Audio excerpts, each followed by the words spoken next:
bienvenue sur le podcast Magicien, un podcast qui va parler tarot, mais aussi d'entrepreneuriat, de liberté et de comment oser prendre sa place. Je m'appelle Fabienne Larnicole, je suis formatrice et coach. J'utilise le tarot comme outil de compréhension de soi et de communication avec l'invisible. Je le transmets à travers mes accompagnements et mes formations. Sur tous ces sujets, je te dévoilerai les coulisses de mon métier et comment le tarot m'a aidé à avancer dans ma vie et à libérer mon potentiel.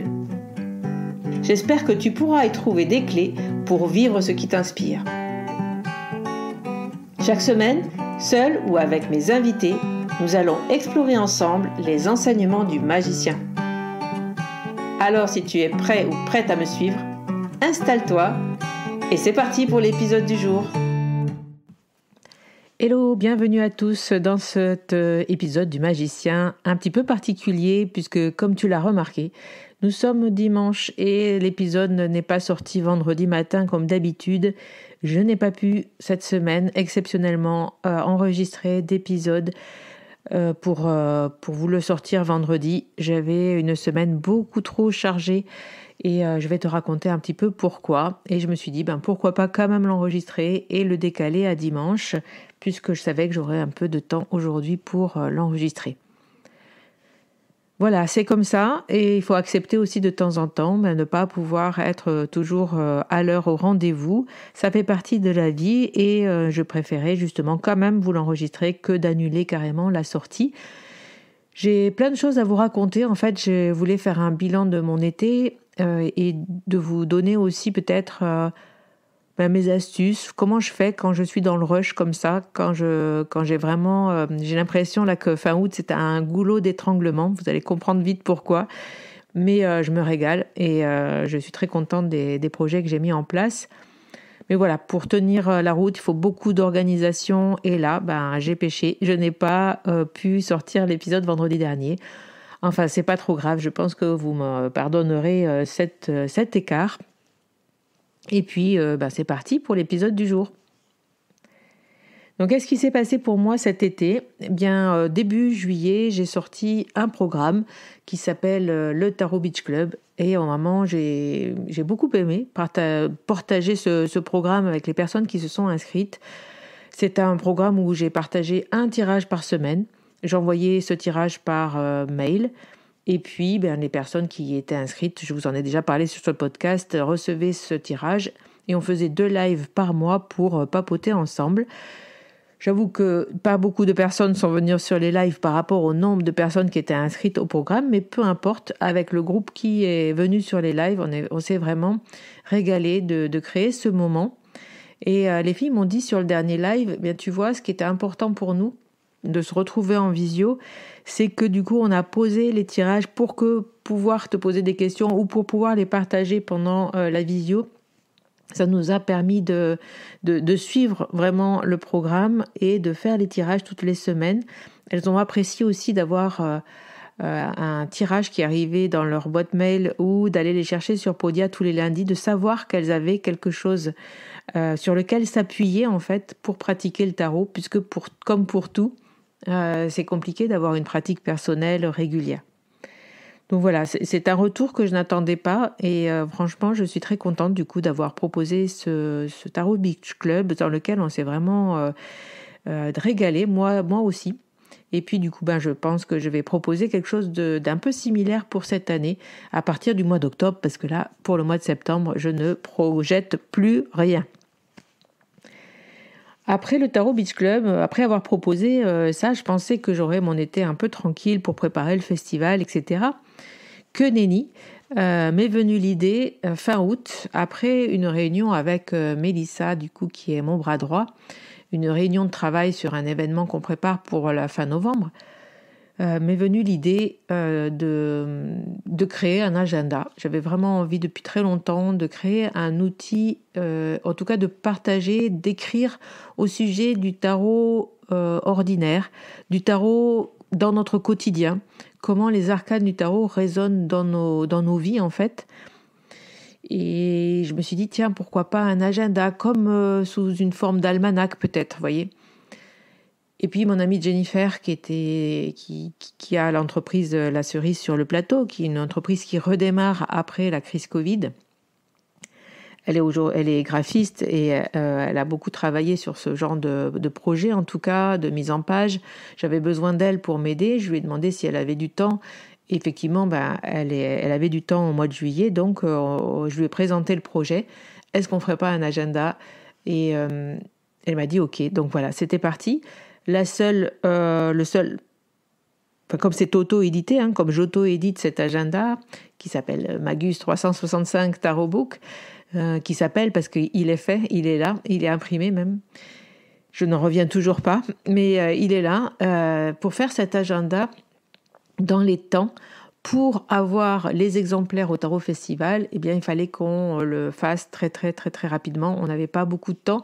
Il fallait qu'on le fasse sur le mois de juillet pour qu'il soit prêt à être envoyé, que les épreuves soient à être envoyées et corrigées pour le 14 août. Donc voilà, on a commencé la préparation du projet début juillet et puis on s'est lancé vraiment dans la création à peu près autour du 20 juillet. Et voilà, et on a réussi. Je vous dis pas, c'était quand même très très. Il a fallu être très très concentré pour fournir ce qu'il fallait fournir dans les temps et pour pouvoir faire toute la mise en page et la correction. Mais c'est fait, donc Magus sortira pour le Tarot Festival. J'aurai les exemplaires au Tarot Festival. Ceux qui y viennent le verront et pourront l'acheter à ce moment-là. Et ça a été le fil rouge de mon été. Je suis très contente de l'avoir fait, mais je vous avoue que ça a été intense au niveau émotion, au niveau joie aussi, au niveau créativité. Je me suis régalée à faire cet agenda et j'espère qu'il vous plaira. Et puis il y a le festival qui arrive du coup le week-end du 16 et 17 septembre. Donc derrière ce fil rouge de Magus, il y avait le festival en backstage, donc terminer le programme, terminer tout ce qu'on voulait créer pour avoir de quoi vous présenter des choses sur le stand du festival. Donc il y aura des carnets, il y aura plein d'autres surprises. Mais voilà, il fallait terminer ça aussi, boucler ça, et puis toute la logistique qui arrive pour que tout soit en place quand vous serez là au moment du festival. Continuer à vendre les stages puisqu'il y a encore des places sur les stages en amont. Donc si vous écoutez cet épisode et que vous vous posez la question de savoir si vous faites ou non un stage, c'est le moment de vous décider. Nous avons le stage d'Isabelle Nadolny sur l'art de compter avec le tarot, un stage sur 2 après-midi, le jeudi et le vendredi.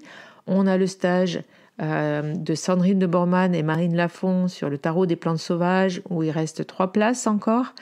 On a le stage de Socha, qui est un stage sur le tarot de Marseille, un stage sur 2 jours, le jeudi et le vendredi aussi, juste avant le festival. Ce sont des stages autonomes, vous n'avez pas besoin de prendre de passe d'entrée pour y accéder. Et voilà, j'ai voulu proposer quelque chose de plus complet. Donc si vous voulez faire une immersion totale dans le monde du tarot pendant 4 jours, vous pouvez faire un stage de 2 jours, puis venir sur le festival, profiter des conférences et du marché fantastique pendant les 2 jours. Donc voilà, il reste des places, donc il faut continuer à en parler. Et voilà, tout ça, c'était un petit peu aussi en sourdine dans mon esprit. Et j'ai essayé d'être présente aussi pour ça. J'avoue qu'il y a des choses qui auraient pu avancer plus vite. Mais voilà, on ne peut pas tout faire. Mais nous voici fin août, du coup, avec la semaine dernière. On est allé chez l'imprimeur qui sort l'agenda de pratique Magus 365, qui est un agenda perpétuel. Donc on est allé avec Jennifer à Groyer, puisque l'imprimeur est à Groyer. Donc on a pu... à Groyer, c'est dans le Tarn, pour ceux qui ne connaissent pas. C'est vrai que je m'adresse à toute la France, là, à tous ceux qui écoutent le podcast. Donc Groyer, c'est dans le Tarn, dans le sud de la France. C'est à 2 heures de route de chez moi, donc on a pu voir l'agenda sortir des machines. J'avoue que c'était un moment exceptionnel pour moi. Et c'était donc juste mercredi dernier. Donc voilà pourquoi Je n'ai pas pu sortir vendredi l'épisode parce que il faisait en plus canicule la semaine dernière. J'ai été en plus malade. Bref, tout s'est très très mal, très bien enchaîné, mais en même temps très mal enchaîné pour que je puisse sortir l'épisode du Magicien vendredi dernier. J'espère que vous comprendrez et que voilà, de toute façon, c'est comme ça. Je suis contente quand même de pouvoir vous sortir ce blabla, disons blabla bilan de l'été aujourd'hui. Qu'est-ce que je voulais vous raconter d'autre ? Je voulais vous dire que dans cet état d'esprit que j'avais d'urgence, j'ai ressenti du stress monter en moi. Du stress, bien sûr, un petit peu normal, mais du stress qui m'a tendu, mais que ça m'a tendu intérieurement. Je ne m'en suis pas rendu compte tellement extérieurement, jusqu'à ce que mon corps m'alerte sur le fait que non, là j'avais une anxiété qui recommençait à être présente.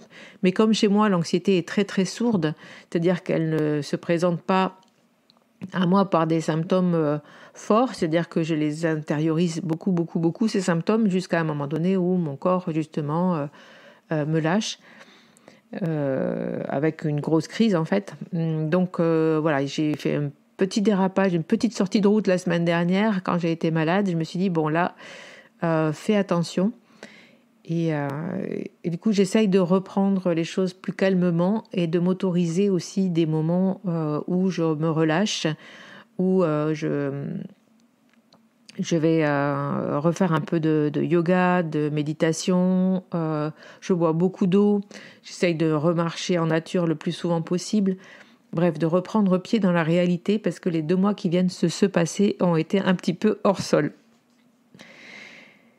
Et puis avec tout ça, eh bien, j'ai ouvert la formation tarot, oui, parce qu'il y a une formation comme chaque année qui s'ouvre au mois de septembre. Donc cette année, je n'ai pas décalé la date. Elle sort, elle est sortie, elle est là. Il fallait que je m'en occupe aussi pour que tout soit en place, pour que vous puissiez vous y inscrire. Et là, je suis très contente de l'accueil que vous avez fait à cette formation, puisque cette année, j'ai changé de modèle en fait. L'année dernière, j'ai été sur un modèle de 3 mois, une formation qui durait 3 mois, pour vous accompagner dans la découverte du tarot et apprendre à créer et à être autonome avec ses tirages, à interpréter et à être autonome pour créer ses propres tirages. Ça, c'était sur 3 mois. Et cette année, j'ai décidé de porter cette formation sur 6 mois avec un accompagnement plus large au niveau de la consultation et du tirage du tarot pour autrui et du tirage de tarot de coaching, c'est-à-dire vous amenez aussi des clés de compréhension sur ce que c'est que le coaching pour pouvoir utiliser le tarot dans vos propres accompagnements, que vous soyez coach, que vous soyez sophrologue, que vous ayez d'autres disons outils, que vous puissiez aussi utiliser le tarot peut-être dans vos propres accompagnements. Ça, je sais que c'est beaucoup d'élèves, et vous les avez entendus cet été sur le podcast Le Magicien, beaucoup d'élèves qui le font maintenant. Et du coup, j'ai eu envie de le proposer, d'aller plus loin pour vous accompagner, pour vous donner du feedback, pour qu'on puisse plus souvent, plus longtemps dans la fin de formation, se faire des séances justement où vous tirez les cartes à d'autres personnes, ou peut-être vous me voyez gérer une consultation. Voilà, vous voyez, j'ai voulu vraiment fournir un contenu beaucoup plus complet. Et donc, pour ça, on part sur 6 mois. Et forcément, le prix n'est pas le même, puisqu'il y a aussi 2 masterclass, plus un rendez-vous d'1 heure en coaching privé avec moi. Donc voilà, j'ai rajouté plein de choses dans cette formation. Et j'ai ouvert les portes en avant-première jeudi dernier à la liste d'attente. Et j'ai eu un accueil, un très bon accueil. Donc il ne reste plus que la moitié des places à l'heure où j'enregistre cet épisode, c'est-à-dire dimanche soir. J'ai ouvert 14 places. Il n'y aura pas d'autres ouvertures de formation pour cette année. La prochaine fois que j'ouvrirai cette formation, ce sera en septembre 2024. Voilà, donc je voulais aussi vous en parler et vous le dire puisque la moitié des places, du coup, comme je vous l'ai déjà dit, ont été vendues. Et je suis très heureuse de repartir avec ces 2 groupes jusqu'au mois de mars l'année prochaine. Voilà, donc ça, c'était ce qui s'est passé pour moi cet été. Le bilan un petit peu, alors un bilan très, très, très, très positif, très fatigant, mais très positif, très créatif. Avec des nouvelles choses qui arrivent, je continue sur ma lancée cette année. J'avais décidé que cette année, ça serait l'année de la structure de mon entreprise. Et aujourd'hui, j'ai une vision très très claire, assez claire du moins. Hein. On va pas vendre la peau de l'ours avant de l'avoir vendue, mais je crois que j'ai une vision assez claire de là où je vais, là où je souhaite aller avec mon entreprise et ce que je souhaite maintenant proposer, finalement, vous proposer. Et je crois que la transformation a eu lieu un petit peu l'an dernier, au moment où justement j'ai lancé ce podcast, où j'ai lancé Le Magicien. J'avais déjà une image, quelque chose de là où je voulais aller, mais c'était pas très clair. Et puis, mon maître mot de 2023, c'était structuré. Et je crois que d'avoir lancé le podcast, d'avoir osé faire l'événement en ligne Explore, que c'était pas quand même une mince affaire non plus. Là, d'avoir osé me lancer dans l'auto-édition avec Magus, d'avoir osé proposer une formation sur 6 mois, du coup à un prix quand même conséquent, d'avoir osé tous ces projets en fait me donne confiance et je vois le résultat aujourd'hui. Je me dis que j'ai bien fait, je me dis que je suis sur la bonne voie et je me dis que la vision de ce que j'ai et de ce que je veux entreprendre aujourd'hui, avec des choses qui arrivent encore à la fin de l'année, hein, j'ai 2 gros projets qui vont sortir à la fin de l'année, mais je me dis que que j'ai bien fait, et j'ai bien fait de rêver grand. Et je reviens là, du coup, pour vous partager ce que j'ai partagé un petit peu, pas un petit peu, j'ai partagé ça sur la masterclass hier que j'ai faite justement pour revendre la formation. Et je disais aux personnes qui étaient là en live, peut-être que tu y étais aussi, qu'il fallait rêver grand, qu'il fallait oser projeter nos objectifs loin, loin devant. Là, je les ai fait travailler pour projeter au moins jusqu'à juin l'an prochain. Mais que dans cette projection, il fallait oser rêver grand. Quand on rêve, quand on met des objectifs à long terme, il faut que ces objectifs, il faut. Il n'y a pas de il faut, hein, mais si vous voulez vous connecter à quelque chose pour avancer, n'hésitez pas à que ce soit grand. Mais même si c'est vraiment quelque chose qui vous dépasse, que vous n'oseriez même pas rêver, allez-y. Parce que vous pouvez rêver grand et ensuite, petit à petit, dans votre journée, agir avec des petites actions tous les jours qui vous mèneront peut-être pas si loin que ça de votre grand rêve. Et quelquefois, quand on ne sait pas tellement où on veut aller, le tarot est un outil magnifique pour ça, un outil qui m'a permis de me remettre en question, de trouver des réponses, de savoir un petit peu de quoi il fallait que je me débarrasse, de mieux me connaître, de mieux me comprendre et d'oser me dire ok, mais c'est ça que je souhaite. Aujourd'hui, je sais que je suis alignée avec ce que je propose complètement, totalement, et c'est ça qui fait que j'ai l'énergie de tenir des étés comme celui que je viens de passer. Parce que je fais vraiment quelque chose qui me passionne. Et je vous souhaite vraiment de trouver votre voie, celle qui fait que vous vous levez tous les matins avec passion et que vous êtes prêt à passer des journées entières à travailler pour faire ce que vous avez à faire. Mais de temps en temps, je vous l'avoue, il faut se reposer. J'espère que je vais pouvoir le faire, en tout cas après le festival, puisque là, j'en rentre dans une partie très, très, très dure de logistique pour le Tarot Festival. Et puis, je pense que fin octobre, je vais m'octroyer beaucoup de repos. Voilà, je crois que je vais terminer là cet épisode. La semaine prochaine, on se retrouve dans un épisode où je vous parlerai du Tarot Festival. Et puis, je crois que Le mot de la fin, c'est rêver grand, agir petit. C'est ce que je voulais vous partager aujourd'hui en vous racontant un petit peu mon été et tout ce que j'y avais mis dedans. Pour finir, je ne reviens pas moi-même. Je crois que c'est important de se connecter à quelque chose de plus grand que nous. Et ça nous permet des fois de réaliser des choses dont on ne soupçonnait même pas qu'on avait le pouvoir de le faire. Je vous souhaite en tout cas une belle rentrée et un bon mois de septembre. Et si on se voit au festival, eh bien du coup, à très bientôt. Merci d'écouter Le Magicien et merci d'être là. Je vous embrasse. Voilà la fin de cet épisode. Merci de l'avoir écouté. N'oublie pas de t'abonner pour ne pas manquer les prochains. Soutiens Le Magicien en laissant un avis ou un commentaire sur ta plateforme préférée, Spotify ou Apple Podcast. De mon côté, il me reste à te souhaiter une excellente suite de l'aventure. Où que tu sois, on se retrouve très vite pour un prochain épisode. Bye bye!